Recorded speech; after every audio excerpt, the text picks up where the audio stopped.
Hola, soy Mario Paredes, profesor de marketing y comportamiento del consumidor.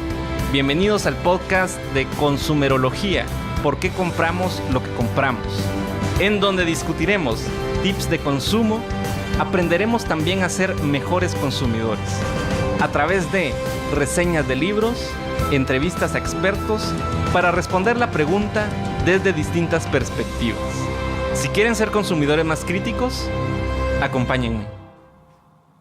Hola, soy Mario Paredes, bienvenidos al podcast de Consumerología, donde vamos a abordar la pregunta ¿por qué compramos lo que compramos?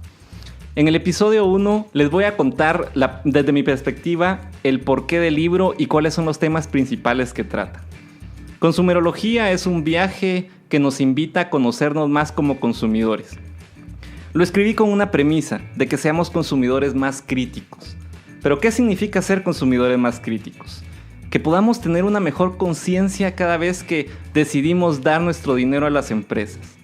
Afuera hay una industria que siempre nos está diciendo cómo persuadir al consumidor, cómo vendernos más, cómo influenciarnos más. Y de muchos cursos de esos, ninguno está pensado en el consumidor para decirle cómo poder comprar más. Y mejor sobre todo, ¿qué están haciendo las empresas para intentar vendernos los productos y que nosotros compremos cada vez más? El objetivo del libro al final persigue esa premisa, que nos conozcamos mejor como consumidores, que estamos conscientes de esos mecanismos innatos que nos llevan a comprar determinado producto sobre otro. Para eso el libro hace un análisis de diferentes disciplinas, a través del cual analiza la pregunta relacionada con el consumo. A las disciplinas que me refiero empieza con el marketing, con algunas preguntas como ¿se pueden crear las necesidades?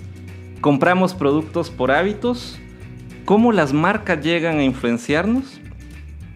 Luego nos pasamos al capítulo de antropología, que está relacionado con los elementos culturales que nos influencian a comprar. ¿Qué significa ser un branding cultural? ¿Cuáles son los códigos culturales que existen? ¿Qué es una tribu de consumidores? Siguiendo, pasamos al capítulo de psicología evolutiva, y esto relaciona la forma en que la biología nos predispone a las compras. En este capítulo se abordan, por ejemplo, productos que son más vendidos para hombres y para mujeres en base a diferencias biológicas. ¿Por qué un vendedor que es físicamente atractivo o atractiva puede hacer que compremos más? O simplemente qué significa ser físicamente atractivo o atractiva y cómo esto nos predispone a comprar ciertos productos, algo muy utilizado en la publicidad. Luego tenemos el capítulo de psicología social, en el cual se aborda cómo los demás nos influencian para que compremos, cómo somos persuadidos y cómo funcionan esos mecanismos de autojustificación de compra. Luego pasamos al capítulo de economía conductual, donde analizamos los sesgos cognitivos que tenemos y un factor muy importante el cual llamamos irracionalidad. A pesar de que pensamos que nuestras decisiones siempre son racionales, existe un alto grado de un factor que llamaremos irracionalidad que nos predispone a las compras. Finalmente pasamos a 2 capítulos de neuromarketing, en el cual el primero se explica a grandes rasgos todos los elementos y tendencias de neuromarketing, y en el segundo capítulo se explican algunos elementos y herramientas de medición para saber cómo nuestro cuerpo reacciona a ciertos estímulos de marketing. Yo sé que todo esto puede parecer un poco aburrido, entre comillas académico, pero mi objetivo es llevarlos a conocer un poco más el comportamiento del consumidor, entendido como el comportamiento de la naturaleza humana. Ahora me dedicaré a explicar algunos ejemplos que nos pueden ampliar un poco más la perspectiva sobre por qué compramos lo que compramos en función de estas disciplinas. La fórmula mágica para descubrir lo que el cliente quiere. Las empresas siempre están intentando saber qué es lo que queremos como consumidores. Están intentando saber qué es eso que nos gusta para que podamos comprarlo. En el libro presento un esquema en el cual menciona que las empresas hacen investigación de mercado para descubrir algo que en marketing se conoce como insight. Un insight es algo como una verdad no evidente que no sale a la luz. Es decir, no andamos por ahí expresando por qué preferimos cierta computadora sobre otra. Y las personas de marketing están siempre buscando por qué preferimos una computadora sobre otra. Para poder descubrir nuestros insights, las empresas hacen investigación de mercados.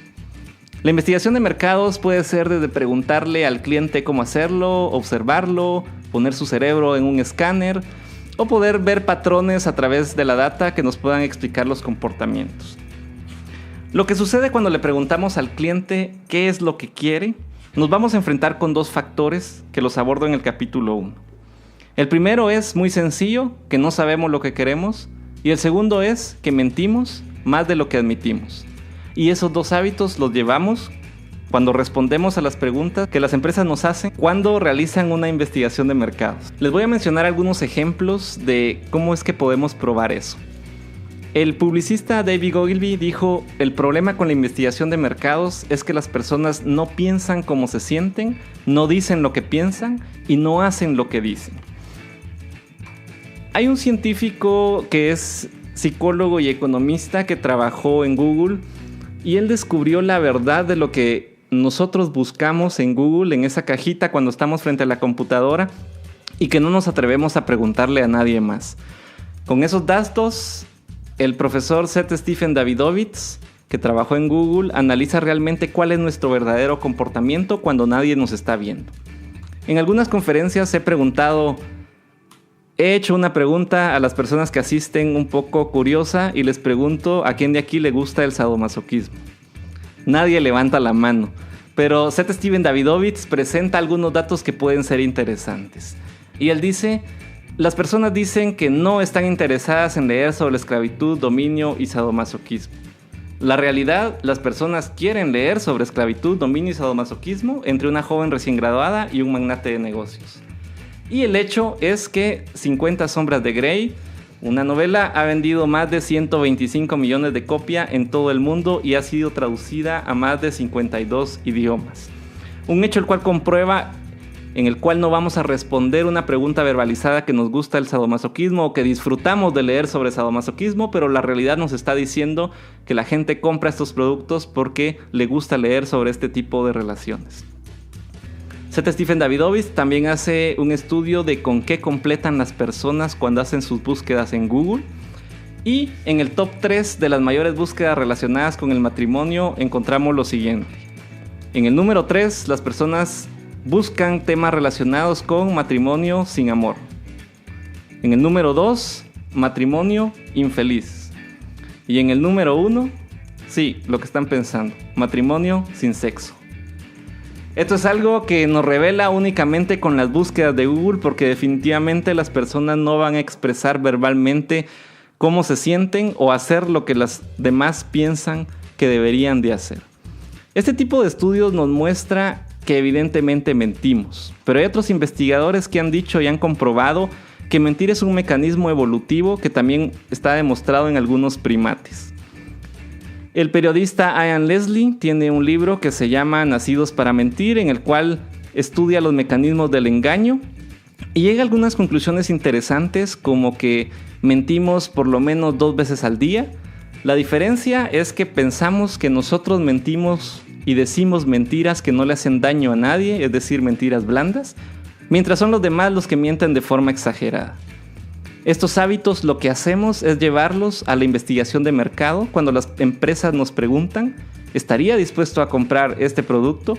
Nosotros evidentemente muchas veces respondemos que sí, cuando en realidad ni siquiera tenemos pensado hacerlo. Y el otro mecanismo en el cual también es inherente al ser humano es que no sabemos lo que queremos. Y el mecanismo es que no sabemos lo que queremos, aunque muchas veces no lo reconozcamos o por supuesto nos dé pena admitirlos.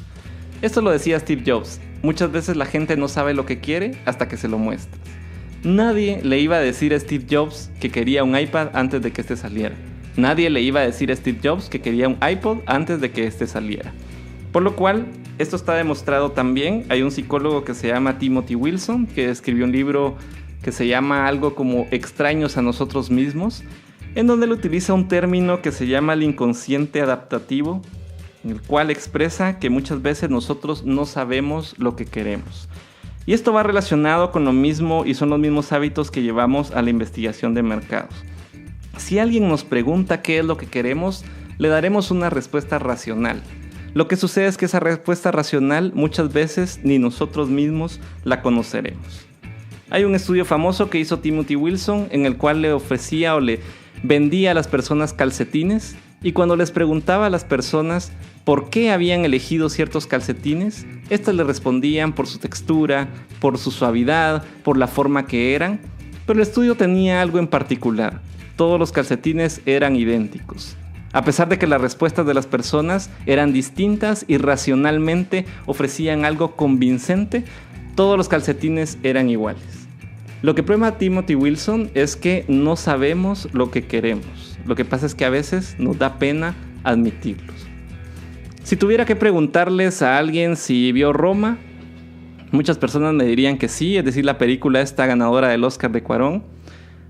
La siguiente pregunta que haría es: ¿quién terminó de ver Roma? Seguramente no las mismas personas, pero lo que nos muestra eso es por qué. Y la respuesta la da en alguna forma el profesor Michael Solomon, profesor de comportamiento del consumidor, el quien dice: el consumidor no elige un producto tangible, sino un objeto simbólico que lo completa, redefine y hasta refleja. ¿Qué quiero decir con esto? Si todo el mundo está hablando de Roma, si Roma ganó un Oscar, si la gente dice que es interesante, yo debo pensar: ¿por qué a mí no me parece interesante? Seguramente solo con el hecho de escuchar a las demás personas decir y aducir si ha ganado un premio importante, esta película debe ser buena. No importa qué es lo que yo piense, yo voy a pensar que esta película es buena. ¿Por qué? Porque simplemente no sé muy bien mis gustos y no sé por qué muy bien mis elecciones. Han hecho estudios con películas en el cual los consumidores le dan un rating menor si la ven en formato de televisión versus si la ven en Netflix o si la ven en el cine. La gente muchas veces califica una película, si la vuelve a ver le da una puntuación distinta. En el libro también menciono algunos ejemplos de expertos en vino, un enólogo, a quien les han dado una cata, luego les dan el mismo vino, pero la segunda vez un juez experto lo rankea de una forma distinta. ¿Y por qué? Porque sucede lo mismo con los calcetines, con las películas y con los vinos. Realmente no sabemos el porqué de nuestras preferencias. Me he enfocado más en parte del capítulo 1 de Consumerología porque quería transmitirles dos principios que son importantes como consumidores.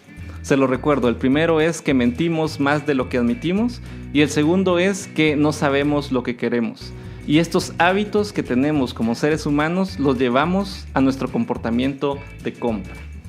Consumerología trata de eso, de esas contradicciones que tenemos como humanos, por lo tanto como consumidores, de esas emociones que a veces nos hacen elegir cierto producto sin saber un porqué racional, pero que nos da pena, de esa chispa que nos llama a veces simplemente porque vemos algo que calificamos como bonito, y es parte de nuestro comportamiento natural.